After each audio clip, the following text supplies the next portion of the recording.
que estuve haciendo Globo, Uber y Amazon Flex. Estuve en ese tema porque era como que no quiero trabajar para nadie, pero esto todavía no me da. No quiero trabajar para nadie, pero esto todavía. En el camino, como yo me doy cuenta que mi perfil de redes sociales estaba creciendo significativamente y que había un público interesado en temas migratorios. O sea, la gente realmente no me buscaba para que yo les llevara redes sociales, sino por el tema de migración. Yo dije que hay una oportunidad de negocio, 100%, y comencé a colocar en contacto al cliente final, en este caso las personas interesadas, con profesionales de mi confianza, y funcionaba como una especie de marketplace. O sea, Legalizados inicialmente nació como un ente conector entre el cliente interesado en un servicio y un profesional de mi confianza. Vale. Y así fue como empecé. Comienza Negocios Smart, un espacio dedicado al crecimiento de negocios, creado por GR Consulting. Hola, ¿qué tal? Bueno, bienvenidos a un episodio más de Negocios Smart Podcast. Este es el último episodio de esta temporada y cierro con broche de oro con una invitada súper especial. Pero bueno, ya saben, Negocios Smart Podcast, un podcast para tener herramientas, estrategias e ideas para tener negocios inteligentes. Así que no me lío más y comienzo hoy con Dani Páez. Dani Páez, creadora, founder, CEO, ¿cómo te gusta que te digan? Es muy difícil porque la verdad es que no me gusta poner una etiqueta. Yo creo que mi etiqueta favorita hoy es mamá y no tiene nada que ver con este podcast, cero. Pero bueno, podría decirse que soy la fundadora de donde estamos ahorita, que es Legalizados, que es mi principal proyecto. Tengo otros proyectos, pero este es mi negocio principal y es en donde yo también trabajo. Que eso también es importante porque creo que como emprendedores podemos tener dos perfiles. Por un lado, el de inversionista que aporta y se proyecta en un negocio per se, y luego está en mi caso, que este es mi proyecto y también soy empleada de mi negocio, o sea, yo también soy una miembro activo de Legalizados. Claro. Bueno, pues Legalizados, sí, Dani muy amablemente nos ha cedido este espacio, pues para tener esta conversación y bueno, y hablar un poco de cómo has llegado hasta aquí. Yo te he seguido, tengo mucho tiempo siguiéndola, que se lo decía antes fuera de cámara, y la verdad es que, o sea, es un crecimiento y ha sido de verdad para mí muy de mucha admiración ver todo lo que has logrado y Gracias. bueno, pues por eso te invité realmente, porque te admiro, me parece digno de admiración. Gracias, la verdad es que mucha gente se sorprende porque creo que yo comencé a emprender de forma accidentada y obligatoria, no sé si decirlo así, porque realmente en mi mente nunca estuvo emigrar y emprender. Okay. Yo cuando emigré, yo tenía un negocio tradicional, o sea, era empleada en un negocio tradicional, trabajaba para una empresa espectacular, pero bueno, emigré de Venezuela a España y mi mentalidad siempre fue mantenerme en la misma línea, trabajando para empresas. ¿Qué pasa? Yo creo que esa mente emprendedora, esa necesidad de hacer cosas siempre más allá, siempre la tuve, porque yo realmente he emprendido desde que tengo uso de razón, la verdad, o sea, haciendo como retrospectiva, desde que mi hermano jugaba béisbol y yo hacía limonadas para vender, o sea, básicamente, desde en la universidad yo hacía mesas de queso en las fiestas para poder tener un dinero adicional. ¿De verdad? Aprendí a coser para hacer carteras y venderlas en ferias, porque claro, yo estudié una carrera, yo estudié realmente ingeniería, era una carrera que no me permitía compaginar estudios con trabajo tradicional, entonces yo tenía que buscarme la vida en los huecos de tiempo que tenía. Sí. Entonces, bueno, yo creo que como que ese lado emprendedor siempre lo tuve, pero como yo estaba tan cómoda a nivel empresarial, esa era mi mentalidad. Y así fue, yo llegué a España de forma muy planificada porque soy estrictamente organizada y conseguí ese primer trabajo que la gente me decía que iba a ser imposible, como que, no mira, o sea, olvídate de tener tu mismo estilo de vida porque tú ibas a llegar a ser mesonera y tal. Sí. Esa mentalidad siempre, o sea, como que ese mensaje siempre estuvo. ¿Y yo qué hice? Prepararme antes de venirme, yo dije, bueno, voy a formarme en marketing digital, porque en ese momento yo trabajaba en marketing, pero en un lado corporativo. Y dije, bueno, déjame aprender a hacer webs, llevar redes sociales, o sea, aprender un oficio, por si me toca trabajar en otra área, pues tener que ser un oficio, porque yo creo que eso sí es importantísimo. Sí. Que todos tengamos como que ese primer trabajo inicial o el lado profesional y un oficio. Entonces, como yo no sabía ningún oficio, dije, bueno, pues voy a aprender.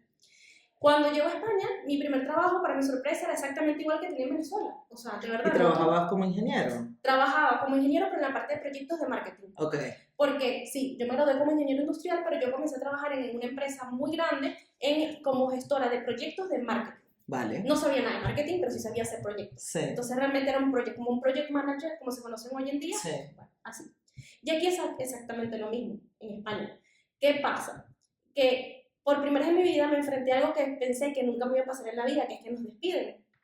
En esta empresa nos reúnen a todos los que estábamos trabajando en la filial de Madrid éramos unas 13 personas, si mal no recuerdo, y el jefe de esa filial dice, miren, a fin de mes hay que cerrar, esta empresa no está dando el resultado que esperábamos, la filial de Madrid es un gasto, básicamente, bueno, gracias por estar hasta fin de mes.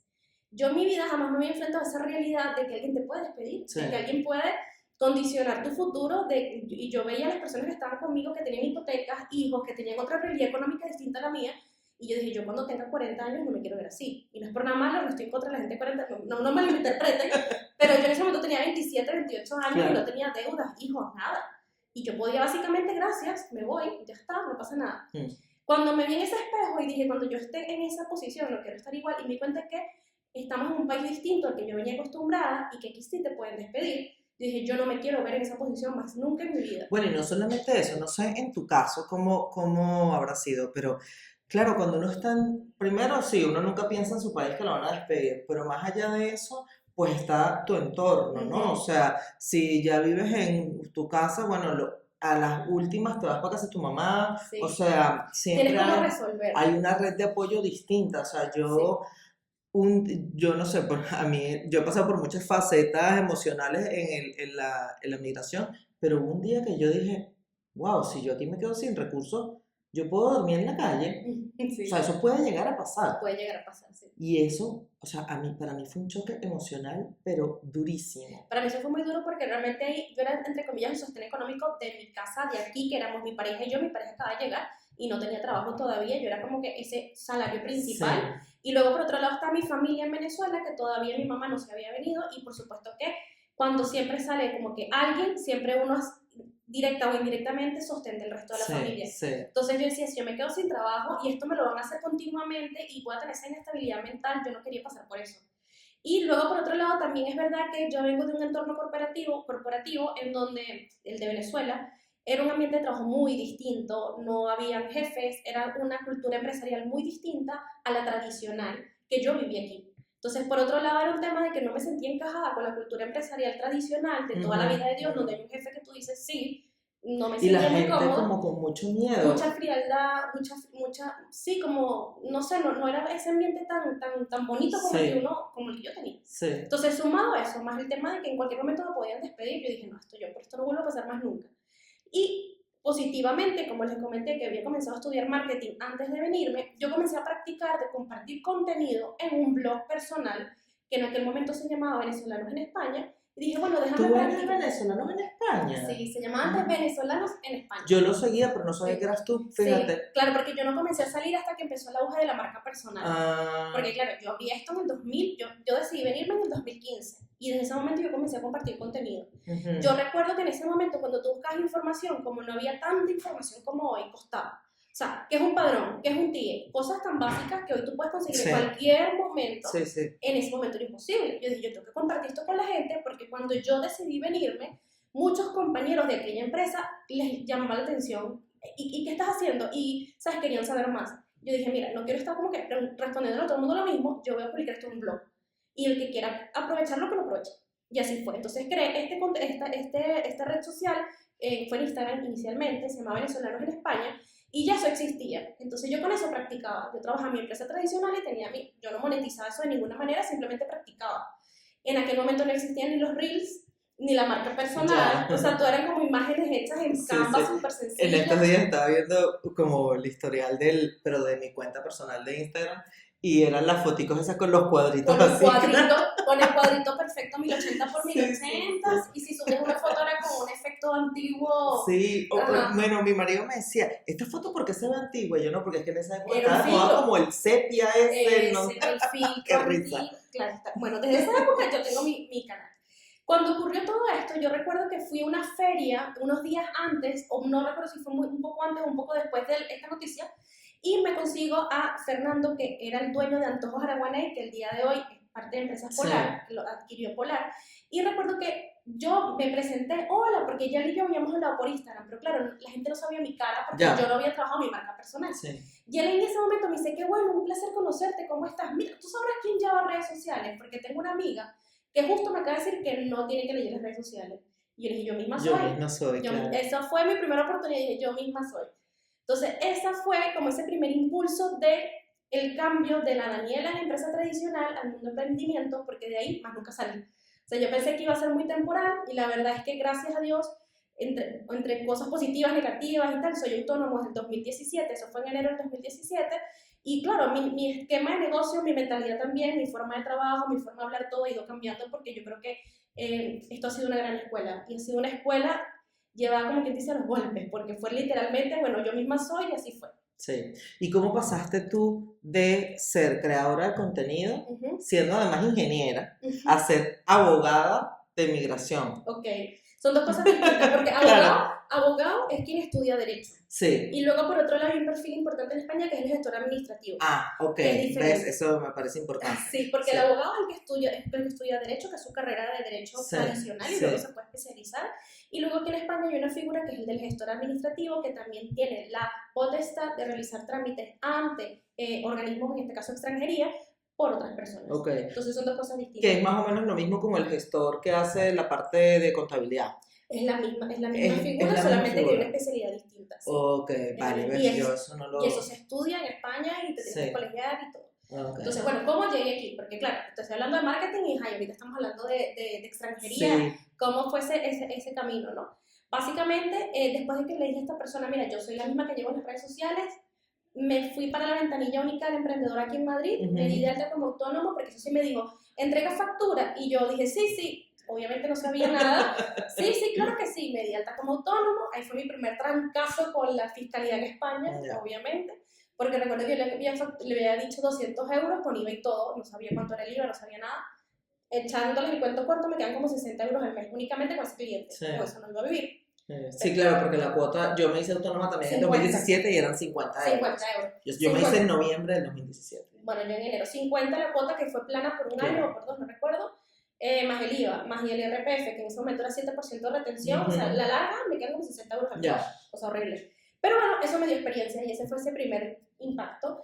Luego que ya este trabajo se termina, tuve la oportunidad de ir a otras entrevistas, pero ya en la entrevista me di cuenta que eso no era lo que yo quería. O sea, me reafirmé de que en efecto yo quería seguir trabajando por mi cuenta y lo que hice fue compaginar lo que es el trabajo en marketing digital. Obviamente comencé a publicarme en mi propio blog, llegué a tener más o menos unos 10 clientes al mismo tiempo, pero tampoco me da para vivir porque no facturaba bien, no sabía mucho el tema de las facturas y tal, y lo compaginé con Globo. Entonces estuve haciendo lo que es reparto. Ahí te conocí yo, cuando estabas haciendo Globo. Bueno, eso fue en del 2017, verano del 2017 hasta el 2019, más o menos, que estuve haciendo Globo, Uber y Amazon Flex.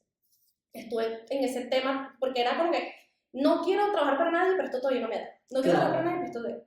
En el camino, como yo me doy cuenta que mi perfil de redes sociales estaba creciendo significativamente y que había un público interesado en temas migratorios, o sea, la gente realmente no me buscaba para que yo les llevara redes sociales, sino por el tema de migración. Yo dije que hay una oportunidad de negocio, 100%, y comencé a colocar en contacto al cliente final, en este caso las personas interesadas, con profesionales de mi confianza, y funcionaba como una especie de marketplace. O sea, Legalizado inicialmente nació como un interconector entre el cliente interesado en un servicio y un profesional de mi confianza. Vale. Y así fue como empecé.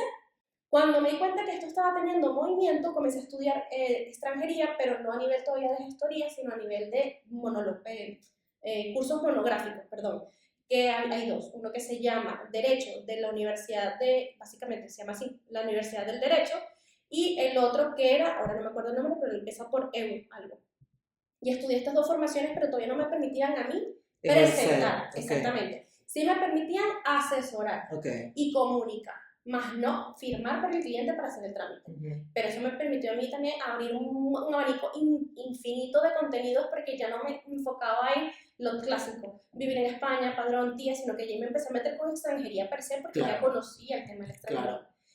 ¿Y qué pasa? Bueno, pues fuimos creciendo, primera persona empleada, segunda persona empleada, tercera empleada, y ya sucesivamente nos convertimos en una empresa. Y todo esto ocurrió realmente, y a algunas personas para la pandemia fue muy dura, para nosotros lo fue inicialmente, pero también me permitió a mí parar.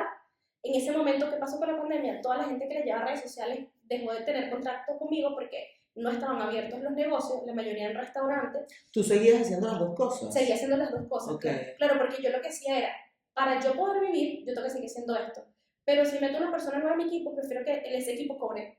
de lo que del negocio, pero yo todavía no me podía permitir un salario yo, Claro. ni beneficios yo. Entonces yo seguía haciendo todo. De hecho, la primera persona que entré en el equipo llevaba la mitad marketing y la mitad legalizados, porque todavía como negocio no nos lo podíamos permitir. Sí. Y, ¿qué te iba a decir? Bueno, que con la pandemia, claro, pero la pandemia fue muy duro, pero también me permitió mi parar y decir, ok, ya yo no quiero seguir haciendo marketing para terceras empresas, quiero hacer el marketing para mí. Porque a todas estas, con el tiempo que tenía muy limitado, legalizados no tenía una estructura de negocio, no tenía un plan de negocio, no tenía nada. Y la pandemia me permitió establecerlo como negocio y consolidarlo como empresa. Uh-huh.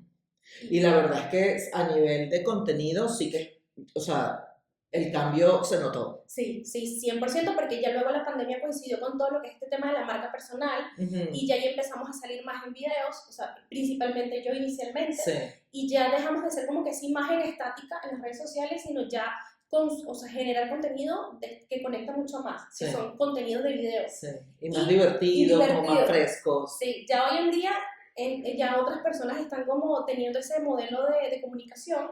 En un inicio nosotros creo que fuimos los pioneros en hablar temas aburridos y temas pesados con un lenguaje coloquial, agradable y cercano. Sí. Y cuéntame qué tal la experiencia de, o sea, porque todos, hay mucha gente que habla de lo duro y lo poco amable que es emprender en España. Sí. ¿Cómo ha sido para ti? O sea, yo, más allá de que creo que tiene sus dificultades, no lo veo tan grave como la gente lo ve. Es depende, yo también creo que es depende del ojo con el que se mire.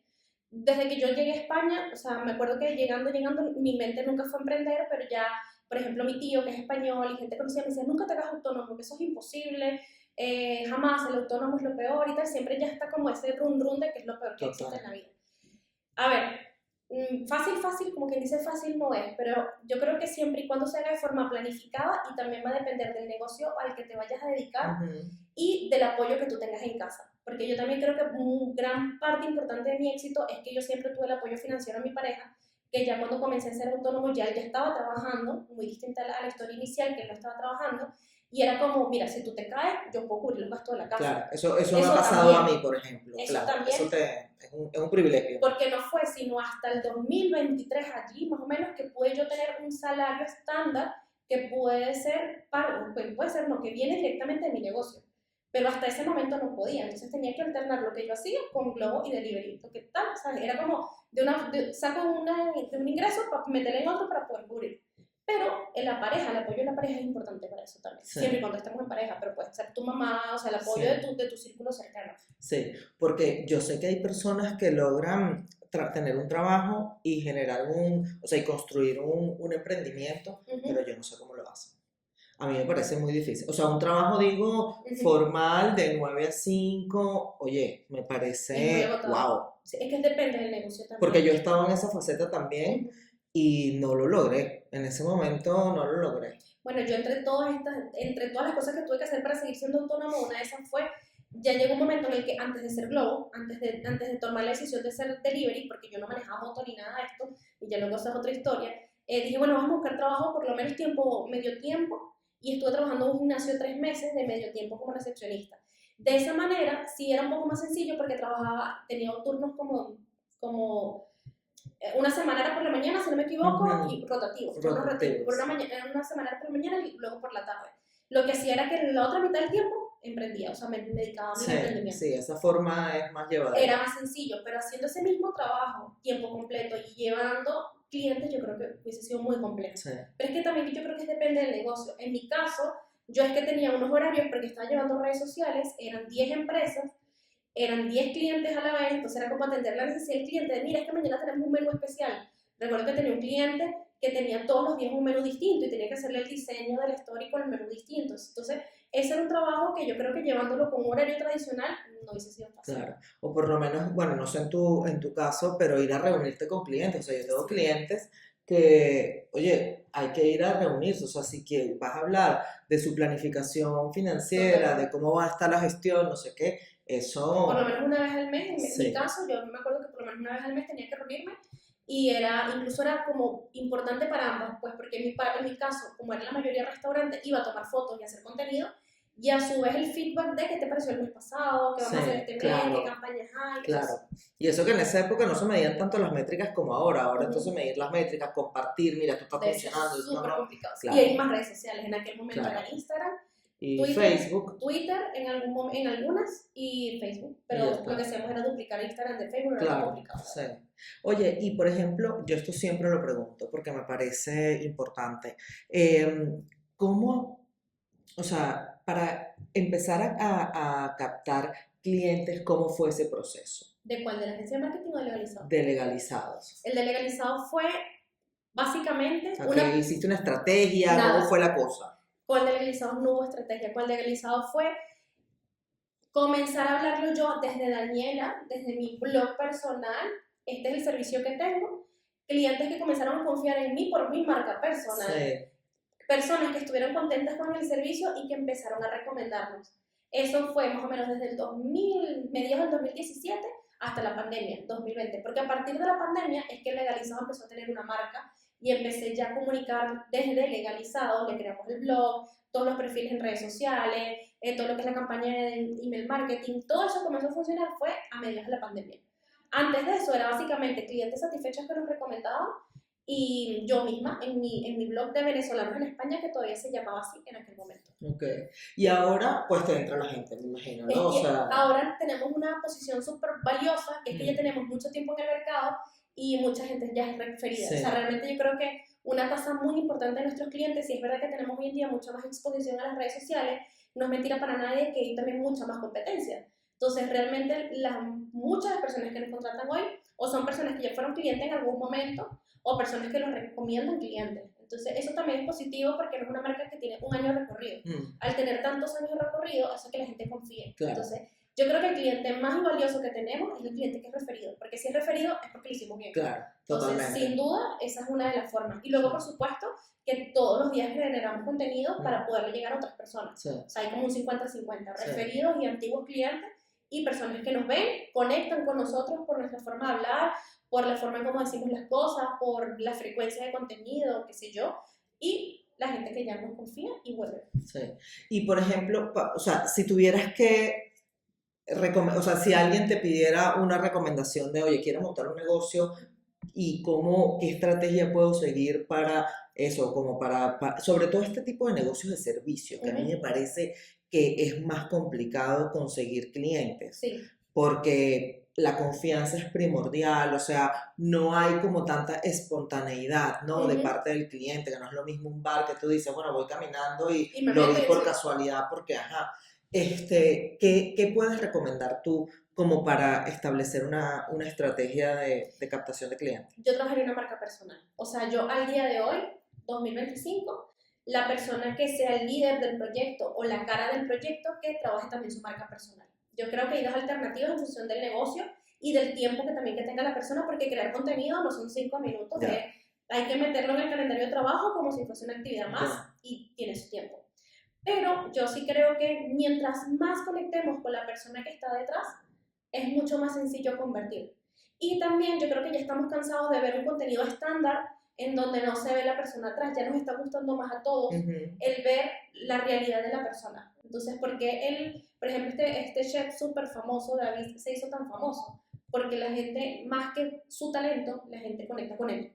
Porque él ha trabajado mucho en su marca personal. Entonces, sí o sí, mi recomendación es para las personas que llegan a tener cualquier negocio hoy en día, es trabajar su marca personal y salir a las cámaras y quitarse el miedo a las cámaras. También es verdad que no todos son buenos en eso, tenemos que ser conscientes en que en algunos tenemos fortalezas en unas áreas y otras no tanto, y a lo mejor eres bueno pero no te gusta, no pasa nada. Ten una persona delegada para eso. O en su defecto, como lo hacemos aquí en Legalizados, todos participamos. Claro. O sea, no es obligatorio, pero es genial y es muy valorable que si vamos a crear un contenido, cualquiera esté en la posibilidad de salir de la cámara. No, y que además hoy en día hay como distintos tipos de contenido también, ¿no? O sea, tú puedes grabar un video donde salgas tú y no necesariamente estés hablando, puedes hablar a la cámara, o sea, hay como distintas modalidades que eso yo creo que facilita como para que uno vaya entrando en calor. A mí nunca me costó la cámara. A mí tampoco. Nunca, de hecho me encanta. Sí, a mí también, sí, a mí también. O sea, lo disfruto un montón, o sea, que eso a mí me cuesta, es como el copy. Yo no soy nada buena en... De hecho, yo a veces hago un copy y pongo ¿sabes? Como el guión, el teleprompter y termino diciendo otra cosa porque es que yo no se me da demasiado bien. Como que la espontaneidad es lo que se me da mejor. Bueno, perfecto. Es que eso es lo más difícil. Ya. O sea, lo más difícil es esa exposición a la cámara. Yo creo que todos en algún momento hemos tenido que hacer un mínimo de miedo del que dirán, o un mínimo que sean pequeñitos, mínimo de claro. que decir mi mamá de esto, que yo al principio cuando empecé con esta cuenta, que no era esta, era otra, porque yo empecé hablando de otra cosa, yo me acuerdo que yo decía, ay, mis amigos del colegio van a ver lo que yo estoy... Mis amigos, yo pensaba en mis amigos del colegio, chica, no sé por qué. No sé, te hicieron bullying, no, para nada, pero yo no sé por qué me daba como, no sé, como vergüenza, como una cosa rara. Sí. También porque lo sentía muy lejano, o sea, ser una gente que no sabía nada de mi vida y de repente aparecí yo. Entonces eso me dio, pero eso fue hace, de verdad, como en el año 2000, en la pandemia, en el 2019-20 por ahí, que empecé yo. No sé, yo creo que sí, o sea, yo creo que cualquier persona debería, si no es del área de comunicación, por supuesto, o sea, lo que hayas estudiado eso, un mínimo de miedo vas a tener, pero cuando ves que hay resultados, porque también, por ejemplo, te voy a decir desde legalizado ya todo mi equipo sale en los videos, y todavía hay personas que dicen, quiero espontáneo, aunque ya yo no salga a casa. Claro. ¿Pero por qué? Porque conectan conmigo, porque fui yo la que inicié. Entonces ya hay siempre una conexión, porque tú conectas con las personas. ¿Y cómo llevas eso? Porque menos mal que lo dijiste, porque aquí te voy a hacer una pregunta. ¿Cómo llevas ese tema? O sea, ¿cómo resuelven ustedes como negocio que no estés tú y que a las personas, al cliente, no le importe atenderse con otra compañía? Yo creo que una de las estrategias muy positivas ha sido integrarlos a todos en la comunicación. Entonces, no es como un despacho, porque de hecho ni siquiera nos metemos como un despacho en donde solamente hay una sola persona y el resto de las personas trabajan como enanitos detrás de una fábrica. No. O sea, todos estamos saliendo. Todos tienen su protagonismo. Claro, exactamente. Entonces también ha hecho que la gente sepa quién es Patricia, quién es Gabriela, que son como que las otras compañeras.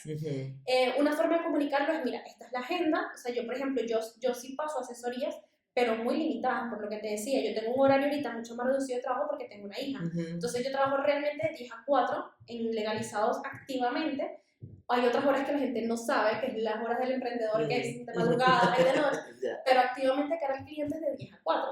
Entonces, si una persona quiere hablar conmigo hoy, por ejemplo, tú y yo estamos hablando, es imposible. Entonces, en función de la necesidad, mira, es que en este momento no te puedo atender, pero mi compañera Patricia está disponible, de verdad está increíble, o sea, hablar con Patricia es lo máximo y tal, y la gente confía. Sí. Y de hecho, muchas veces hay gente que cuando empieza, por ejemplo, con Patri, quiere hablar siempre con Patri, porque claro, yo conecto con ella, ya la conoce, se sabe su historia, entonces también ese recorrido de haber ido soltando, como quien dice, ese protagonismo de mi parte y delegar en el equipo, ha hecho que yo también tenga flexibilidad, o sea, no estar siempre yo detrás del cliente, o de cara al cliente, mejor dicho. ¿Y te costó?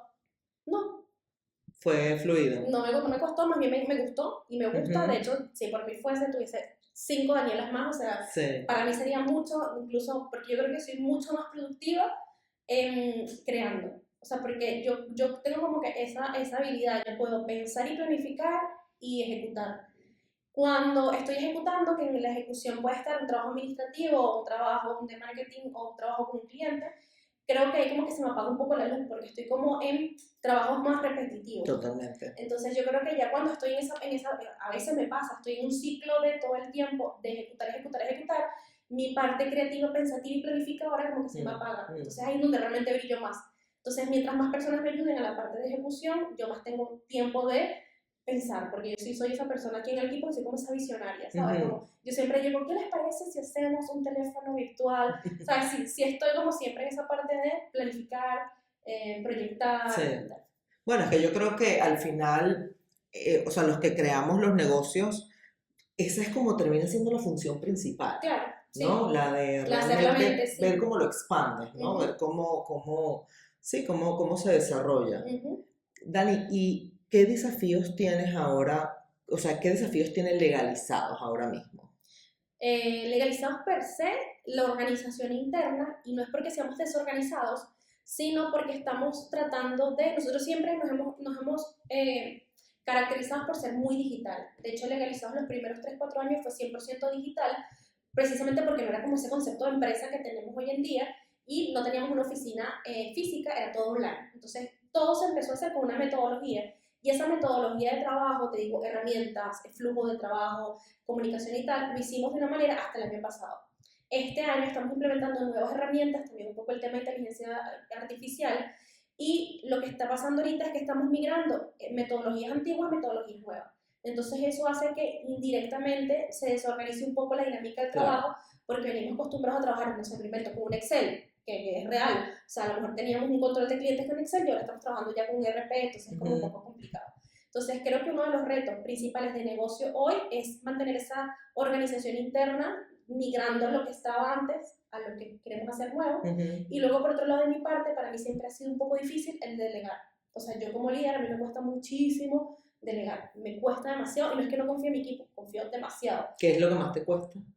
A mí yo creo que lo que más me cuesta es transmitir las ideas, porque lo que creo que a veces me pasa es que me lo imagino de una manera en mi mente y cuando me escucho hablando, no lo estoy transmitiendo exactamente igual. Entonces creo que lo que me está pasando es eso, al momento de soltar la idea que tengo, esa parte de cómo te lo explico, no lo estoy diciendo bien, soy yo. O sea, porque me escucho. Hoy tuve una reunión con Oriana en la mañana y yo me di cuenta que lo que yo estoy diciendo ella no es lo mismo que yo tenía en mi mente. Entonces ahí tengo como un proceso de aprendizaje que obviamente como todo aprendizaje, tengo que aprender a transmitir mis ideas mejor. ¿Y cómo lo gestionas? O sea, ¿cómo estás haciendo para, por ejemplo, tienes que aprender a transmitir tus ideas mejor? Pero, ¿qué haces? ¿Tienes como reuniones con tu equipo en plan, mira, estás entendiendo bien, qué entendiste de lo que yo te estoy diciendo? O sea, ¿cómo? Porque bueno, sí, tienes que mejorar, pero uno a veces no mejora porque no sabes dónde están los puntos de mejora. O sea, por un lado la capacitación, yo he estudiado toda la vida y siento que seguiré siendo una estudiante continua. Desde hace poco, la semana pasada me inscribí en un curso de Vilma Núñez con John Maxwell, que es sobre liderazgo, justamente porque ellos explican cómo transmitir las ideas de forma eficiente. Amo a Vilma Núñez. O sea, la amo. Entonces me metí en esa formación que se llama Colidera y Co-Crea. Estuve viendo, sí, que lo estaba promoviendo. Sí. Y es con John Maxwell, entonces eso me inscribí la semana pasada. O sea, realmente no lo estudio ahora, pero sí cuando siento que hay algo que no estoy haciendo bien, busco de aprender. O sea, de aprender, o bien de forma pagando formaciones o con videos, tutoriales, de todo. Entonces, por un lado, pues, atacar esa parte de mi parte que nadie me enseñó a hacer esto, entonces yo tengo que aprender cómo comunicarme. Por un lado, aprender a hacerlo, y luego, por otro lado, sí estoy tratando de gestionar reuniones más frecuentes a como lo hacía antes.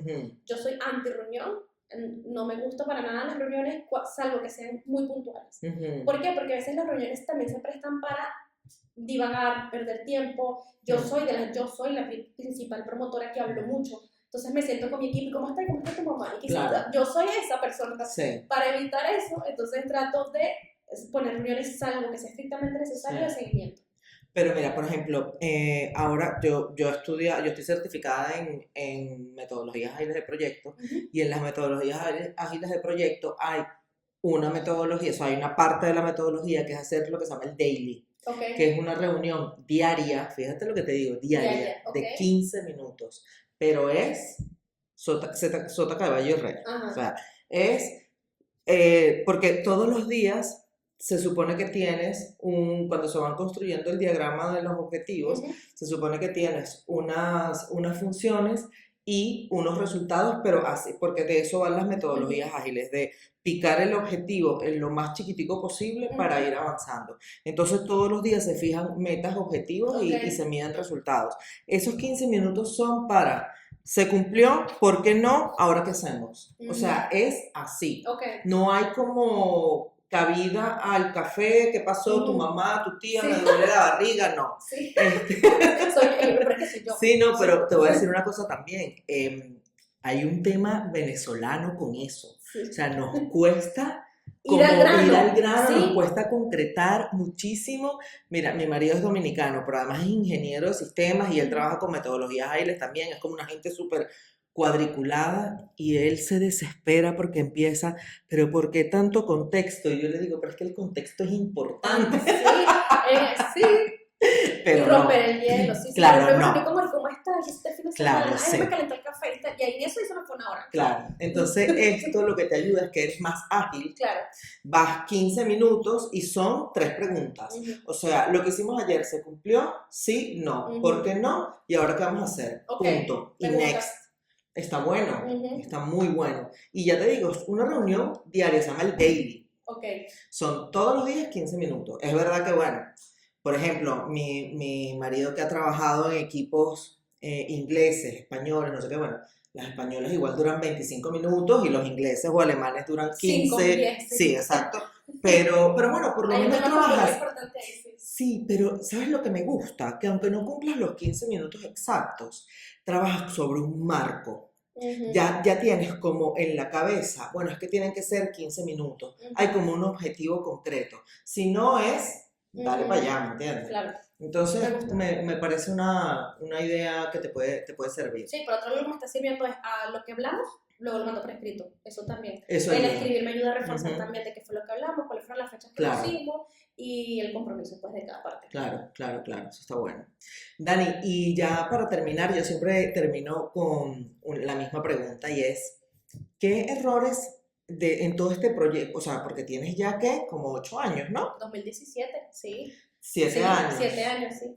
En todos estos 7 años, ¿qué errores has cometido que te han servido de lección y que incluso hoy en día, pues, has hecho cambios o incorporas acciones justamente del aprendizaje que te dejaron esos errores? O sea, sé que es mucho tiempo, pero bueno. No, el primer error fue justamente lanzarme a ser autónomo sin conocer el contexto, todo lo que tenía que ver, o sea, todas las consecuencias y beneficios de ser autónomo en España.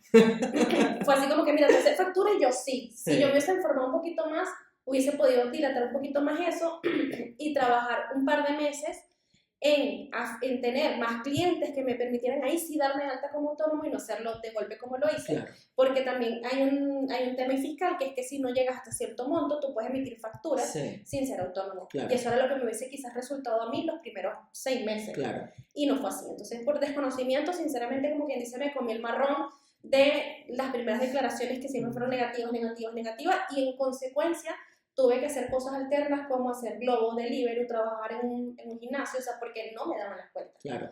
También te digo que, o sea, nosotros venimos de un país que no tiene como, no es tan estructurado, ¿no? A nivel, sobre todo fiscal ni nada de eso. Y claro, venimos como somos muy temerarios a veces, ¿no? Sí.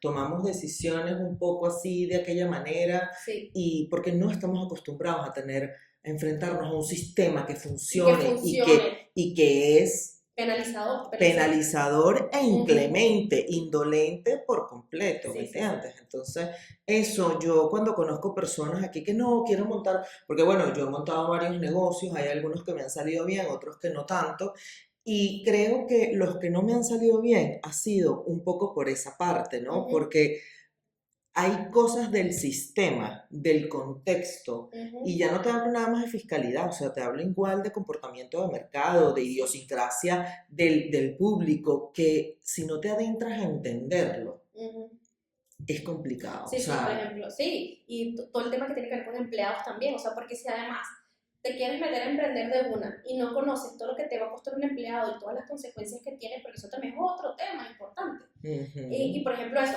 yo quiero poner, no sé, una heladería en, no sé, los Pirineos. Oye, a lo mejor 6 meses del año no tenga la misma rentabilidad que otros, ¿sabes? Por ejemplo, o una churrería en Alicante.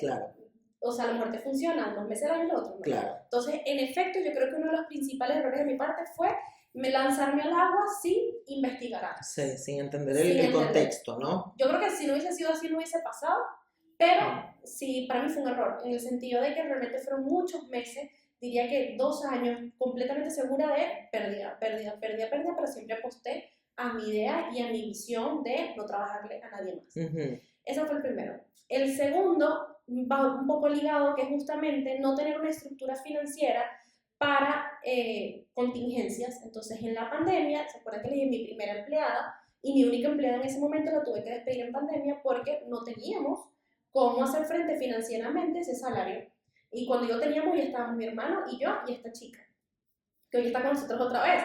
Pero para mí fue muy duro porque además era una amiga. Entonces, el no tener una estructura financiera no me permitió como empresa hacerme responsable de la situación económica que en ese momento como país estábamos viviendo. Entonces, claro, eso fue también como un segundo encuentro. Y eso es, perdón que te interrumpa, típico de los negocios. O sea, yo hago planificación y consultoría financiera para negocios y o sea, de verdad, el tema de la gestión y el control del flujo de caja. Sí, vivíamos del día a día. Es que Entran 3, salen 3. pero tú y el 98% de las empresas de este país. Sí que es cierto que, claro, la carga de gastos, la carga fiscal es muy dura y eso hace muchas veces que, pues, que haya poco flujo de caja en los negocios.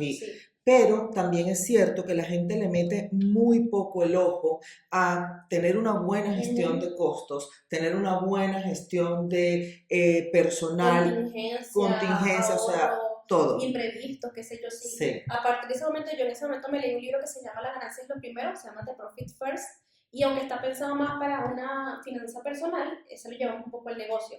Entonces, allá, a partir de ahí fue que nos empezamos a colocar un salario, y recuerdo que el salario iba acorde a los ingresos. El salario que nosotros teníamos era muy bajito y por eso no vivíamos tampoco, pero nos permitió tener una estructura financiera realista. Y es que aunque no tengas para que te den un salario, y esto lo dice incluso Vilma Núñez, pero yo también, o sea, yo lo aplico desde hace mucho tiempo.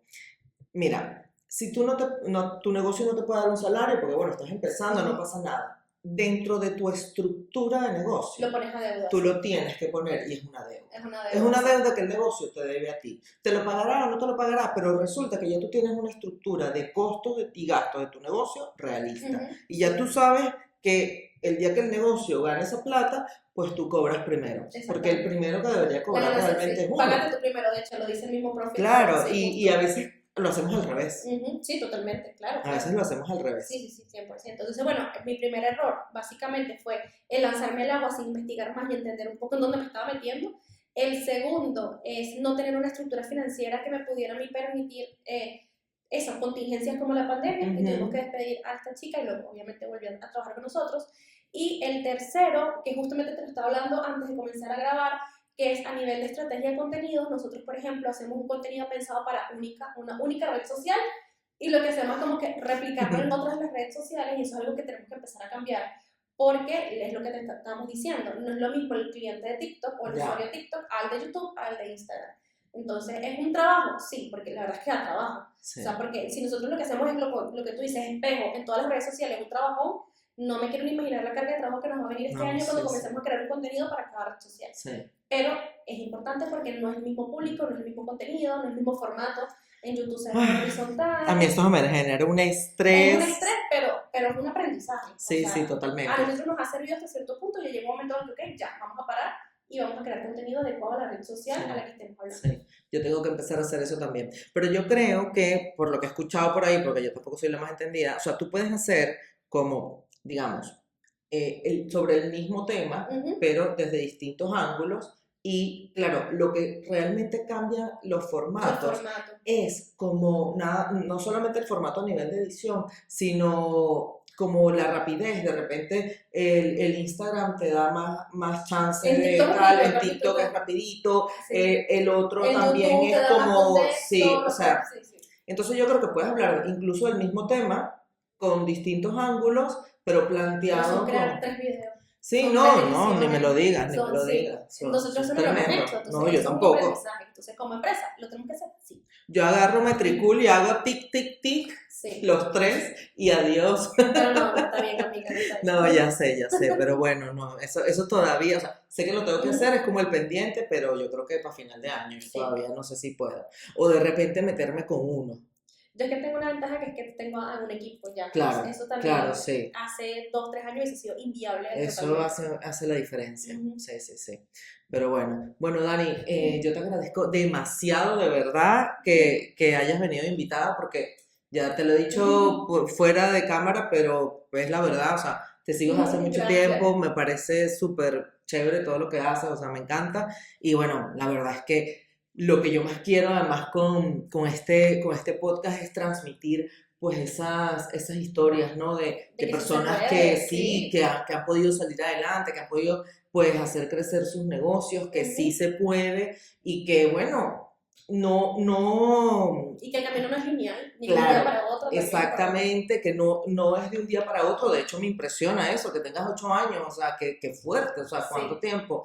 Y que bueno, que las cosas, digamos, no son tampoco como soplar y hacer botella, ¿no? Que hace falta pues un crecimiento, una formación, que cometemos errores también, Sí. que tenemos que mirar para atrás y volver otra vez a reformular. Y todo eso es válido siempre y cuando tengamos claro que esto es lo que yo quiero Claro, hacer, eso ¿no? también, O sea, es esto realmente Ujú. lo que yo quiero hacer. En mi caso también, yo pues tengo claro desde hace muchos años que no quiero trabajar por cuenta ajena y que yo quiero ir por la parte pues, del emprendimiento, haciendo Ujú. además lo que mejor hago, lo que más me gusta. Yo termino una sesión con un cliente y siempre digo, yo nací para esto. Ujú. Y esa sensación, la verdad es que es algo Sí, es muy muy gratificante, bonito. sí. Sí, sí, El sí. sentir que no vas a trabajar es Sí, mucho. es verdad. Ujú, Sí, sí, sí. totalmente. Sí, así que bueno, yo te lo agradezco otra vez muchísimo. Bueno, yo espero que hayan disfrutado de esta conversación porque me pareció súper interesante y nutritiva. Así que bueno, nada, pues ya será hasta la próxima y muchas gracias por escucharnos. Chao, Chao, chao, hasta hasta luego.